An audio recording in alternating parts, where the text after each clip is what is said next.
Welcome to the Blockbusters and Birdwalks podcast.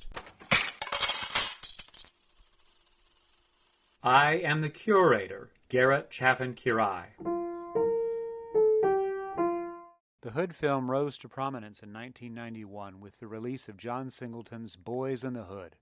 Before that time, there had been a sometimes vibrant, more often moribund tradition of black American filmmaking inside the mainstream industry. In 1991, though, something in the cultural backdrop clicked into place, offering more space for stories about people with brown faces on the big screen.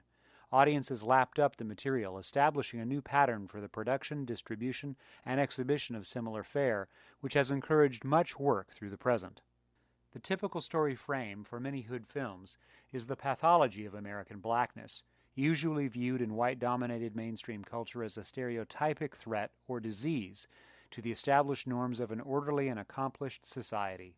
It's an ironic basis for this movie subgenre, too, because many of the filmmakers involved in Hood films were attempting to humanize and complicate racist depictions of black folks in movies dating back decades.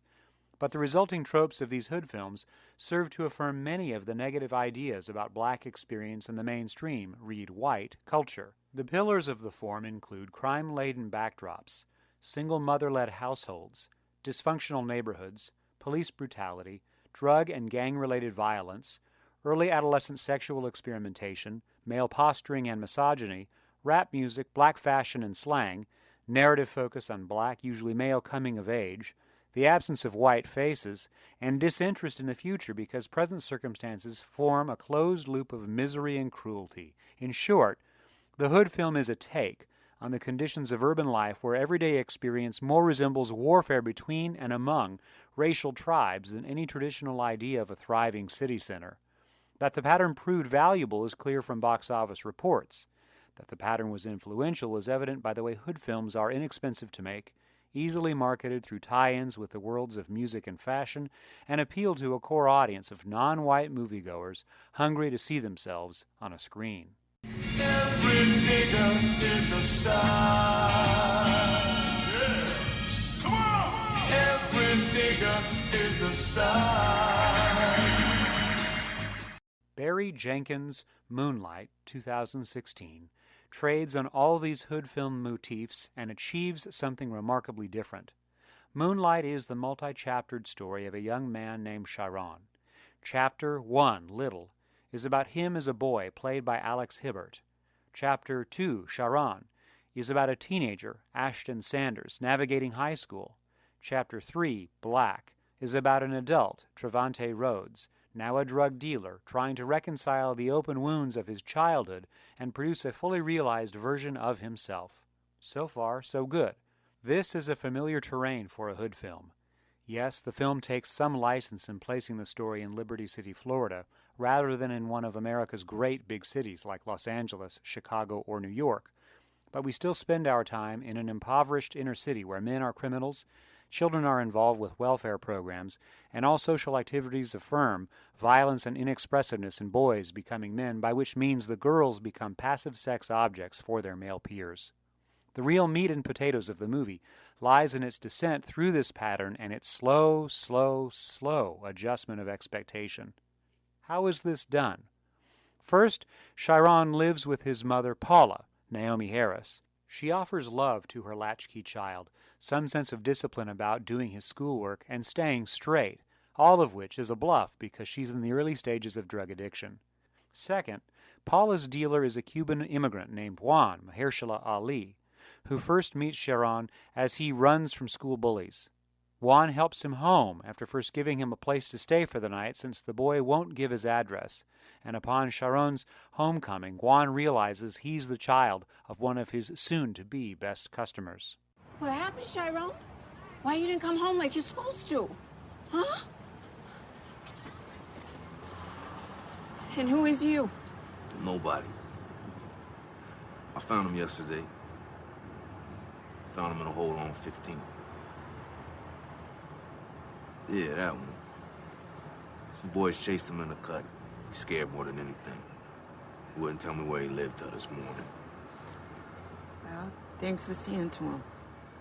He usually can take care of himself. He's good that way, but... This triangle relationship between drug dealer, father figure, drug customer, mother, and child is complicated by the fact that it seems to be repeating Juan's own childhood. The impact of this fact is the last view of Juan we see, a man broken by the pain he's caused in a business that enriches him at the high cost to others. Third, Juan lives with Teresa, Janelle Monáe, an affectionate, helpful mother figure who remains a stable force in Charon's life long after Juan's death and Paula's entry into rehab. She seems stably employed with a trove of common advice about how to behave with courtesy and self-respect. She's flexible and accommodating of Paula's erratic behavior, and she behaves lovingly and encouragingly towards Charon. What's wrong? Nothing. I'm good. No. I done seen good. And you ain't it. And stop putting your head down in my house. You know my rule. It's all love and all pride in this house. You feel me?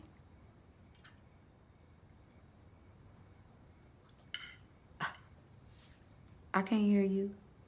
Do you feel me? Yeah, Okay. I feel you. Fourth, Charon is a runty boy who grows into being an awkward teen who finally emerges in the form of a heavyweight prize fighter. As a boy, he's teased for being weak. As a teen, he's mocked and bullied as feminine and gay. As a man, though, now strapped into a do-rag-topped and muscled body, having emerged from a juvenile delinquency facility to become a drug dealer with his own distribution network, he's a pistol-packing badass, the very figure that has long haunted white America in the form of a big black buck caricature. Fifth, the heart of Moonlight is in the way Charon learns to withhold his sexuality and channel all that psychic pain and shame into the form of a frightening criminal, which separates him from others, but also keeps his secret identity from being ridiculed. Saying I'm a liar. All right. I ain't say that. I told you the count was off and you said it wasn't. That's you calling me a liar. No, all I did was tell you that. You did what? The vehicle for this transition into a life deeply anchored in the closet is Charon's longtime friend Kevin, played as a child by Jaden Piner, as a teen by Jarrell Jerome, and as an adult by Andre Holland.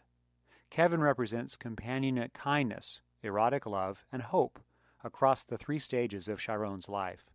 In all three chapters, Kevin is more lucid, communicative, and friendly, and in all three chapters he takes the lead on defining and redefining the forms of intimacy the pair will enjoy. Part of the fascinating spectacle of Moonlight is seeing this relationship develop through the years. As boys, Kevin teaches Charon to bluff his way through the peer pressure of bigger, faster, stronger kids, first by showing him how to roughhouse, and later on by allowing him into a room where a group of boys share a look at their genitals. Man, you're the same as mine. At least mine don't look like Freddy Krueger. Yours ugly as hell. Mine's don't look like no peanut. As a teenager, Kevin models the right way for a strapping youth to express his sexuality through a tale of conquest with a girl. What you doing here? Detention, man. Ames called me with this trick in the stairway. Damn. Yeah. With who? Damn, you nosy, nigga. My bad. Nah, I'm playing, yo. Look, I just wanted some quick hair, you know? But this chick all like, hit that shit, Kevin. Hit it with that big dick. Like, why she gotta compliment a nigga for? So I'm like, alright, shit, we can do this, you know? So I started banging her back out, dog. I'm banging her back out. She wanna make all this fucking noise, though. So Ames coming acting like 5-0 and shit, almost had my ass suspended, dog. I talked it out, though, you know? I told him he was like childhood sweethearts and all of that, so I just got detention. It's cool. Cool. Let's stay between us, alright? Yeah. I know you can keep a secret, dog. After Kevin and Charon enjoy a night hookup at the beach, Kevin saves face in the schoolyard when he helps beat up Charon. Years later, and clearly haunted by this violent act, the now-adult Kevin reaches out to Charon, calling him late in the night. Hey, man, I'm sorry about all that. All that shit what went down. Charon, real shit, dog, I am.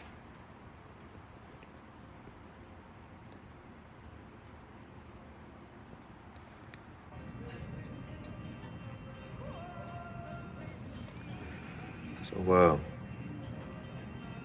what you doing up there, man? Not much, just trouble.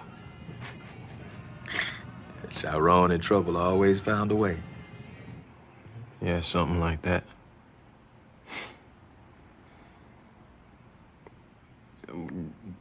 What about you? Me? I'm a cook, man. You a cook? Yeah, buddy. Man, I got sent up for some stupid shit. The same stupid shit we always get sent up for. They put me on the kitchen line, man, and kind of took to it. Anyway, man, I just thought about you, man. We got this jukebox in here, and folks come by and play their songs. That's the music we get in here, and this dude, man. It's reminded me of you. Chiron takes up Kevin's offer, and the two men meet, and the movie concludes with contrasting images. Adult Kevin holds adult Chiron. The pair finally together behind a closed door, and we cut to the boyhood Chiron with his back to us, looking out at the ocean at night. Then the boy turns back to us and stares.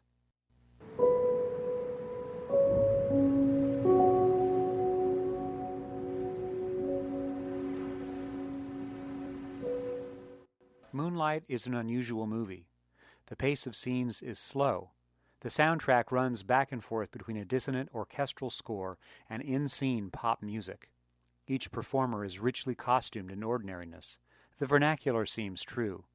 There is no overt affectation or signal that tries to mimic exactly what we've seen from other movie stories or trends in America, and it's a regionally specific story that takes its shape from the American Southeast. Partisans of the movie praise the idea of visibility, that Moonlight is significant for studying the emergence of black male homosexuality in a circumstance frequently defined by the homophobia of hip-hop culture narrowly and American life more generally. This interpretation is valid, and it's one I've shared with students. Not for nothing did Moonlight become a profitable movie and the winner of the Academy Award for Best Picture. Chiron really is a beautiful, strong thug of a man, but he's also gay and lonely, and it's this expression of sadness, of impossibly fitting into the norms of a societal pattern, as in the norms of the Hood film, that makes the movie memorable, because the final feeling on offer is hope.